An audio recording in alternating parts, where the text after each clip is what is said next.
रहे हैं city India news channel, हक की आवाज। Paradise function palace, paradise function palace महबूब नगर। टीपीसीसी के नायब सदर और तेलंगाना अक़लियती कॉरपोरेशन चेयरमैन उबैदुल्ला कोतवाल ने गांधी भवन में मुनक़िदा सहाफ़ती कॉन्फ्रेंस से खिताब करते हुए कहा कि वक्त तरमीमी बिल आइन के ख़िलाफ़ है और इससे अक़लियती लोगों को परेशानी का सामना करना पड़ सकता है। उन्होंने कहा कि वक्त तरमीमी बिल में बहुत सी इम्तियाज़ी दफ़ात शामिल हैं जो मजहबी आज़ादी और आइनी दफ़ात के ख़िलाफ़ वर्जी और वक़्फ़ के मक़ासद के ख़िलाफ़ हैं। उन्होंने कहा कि ये तरामीम शहरियों के बुनियादी हकूक़ में बराह रास्त मदाखलत है।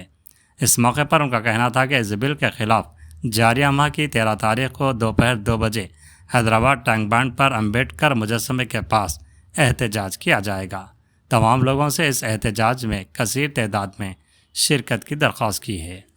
खासकर माइनॉरिटीज़ के हुकूक को ख़त्म करने के लिए स्टेप बाय स्टेप जैसे उन्होंने एक एक कार्रवाई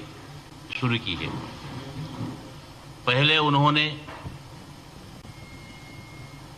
संविधान के खिलाफ कश्मीर में जहां पर 90% मुस्लिम आबादी रहती है उनके हक छीनने के लिए उन्होंने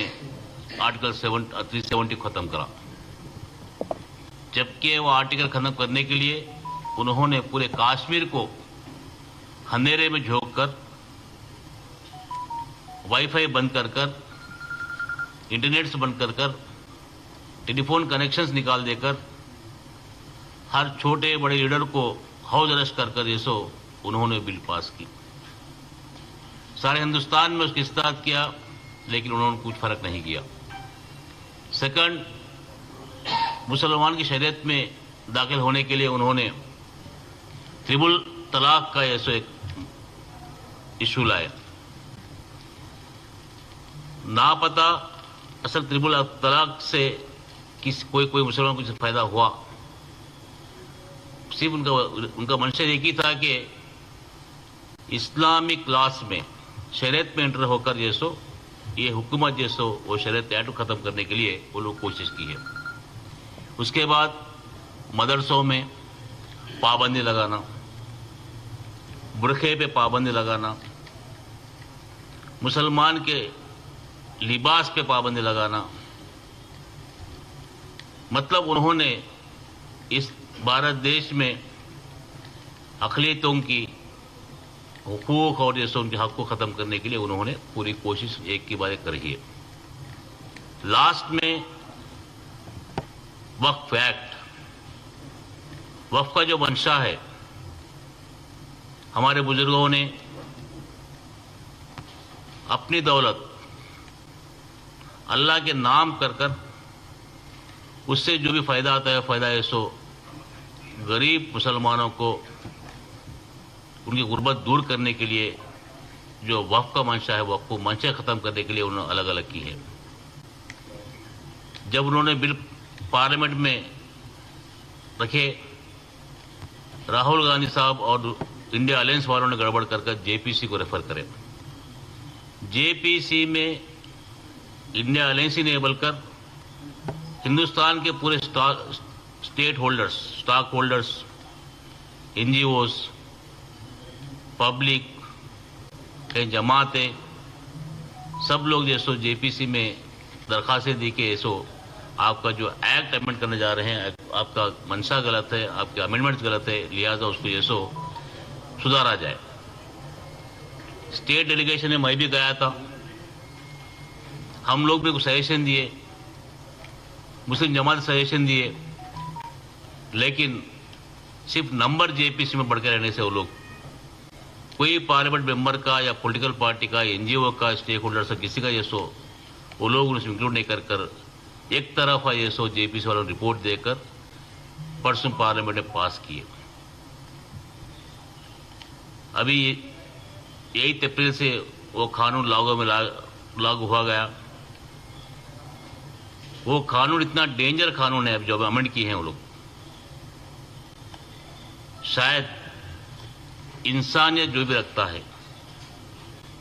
कोई भी पॉलिटिकल पार्टी का अलग अलग एम्स ऑब्जेक्ट्स होंगे, लेकिन हिंदुस्तान के संविधान के जो खिलाफ है वो खिलाफ जाकर जैसे वो लोगों ने पास किया। मैं आपसे ये बोलना चाहता हूं कि पब्लिक को आपके जरिए, संविधान के खिलाफ जो भी वो वक्फ एक्ट हो और कोई एक्ट हो और कोई एक्ट हो, अमेंडमेंट जिससे जो बिल का मंशा ही खत्म हो सकता है, उसके एम ऑब्जेक्ट से खत्म हो सकते हैं, तो साफ जाहिर है कि वो जैसो संविधान के खिलाफ है। संविधान के खिलाफ होने के नाते आज हिंदुस्तान में कांग्रेस पार्टी राहुल गांधी की क़यादत में और खासकर तेलंगाना में रेवंत रेड्डी साहब ने पहले से आवाज़ उठाई, पार्टी में आवाज़ उठाई, गवर्नमेंट में आवाज़ उठाई, वो बिल के खिलाफ बात की, अमेंडमेंट्स के लिए वो लोग प्रपोज किए, लेकिन फिर भी जैसो किसी की बात न सुनकर जैसो ये करे। तो कांग्रेस पार्टी का एक ही रास्ता है, पार्लियामेंट हल्ला मचाए, जेपीसी में जैसो सजेशंस दिए, बिल के खिलाफ खड़े बात करे, सबको जोड़े। ये इशू जैसो ये कोई मुसलमान को किसी के खिलाफ नहीं है बल्कि संविधान के खिलाफ है, लिहाजा ये इशू जैसो पब्लिक में लिया जाए, पब्लिक को जैसो जोड़कर जैसो इसके खिलाफ जैसो बात करने का कांग्रेस पार्टी ने आज डिसाइड किया है। उसी मंशे से अकबर साहब और हाजी साहब ने एक अच्छी कोशिश कर जैसो कांग्रेस पार्टी के जरिए,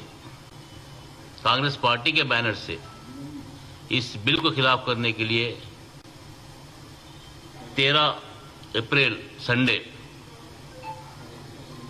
2 बजे टैंक बंड अम्बेडकर के स्टैचू के सामने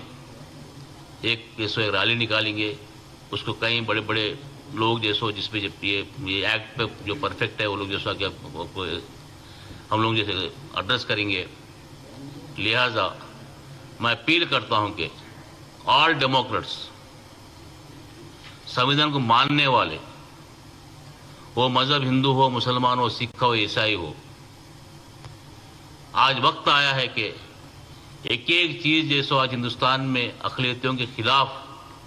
आज एक लीगल शेप में लाकर जैसो उनके हुकूक को खत्म करने के लिए कोशिश करे हैं। एक डेमोक्रेट्स का एक फर्ज बनता है कि जैसो उसको जैसो एहतजाज करे और गवर्नमेंट के खिलाफ बात करे, कि उसकी आवाज़ उठाएं। उसी हिस्से में मैं अपील करता हूं कि तेलंगाना के रियासत के पूरे डेमोक्रेट्स, संविधान को चाहने वाले, संविधान को मानने वाले, संविधान को अमल करने के लिए कोशिश करने वाले, साथ ही साथ कांग्रेस पार्टी के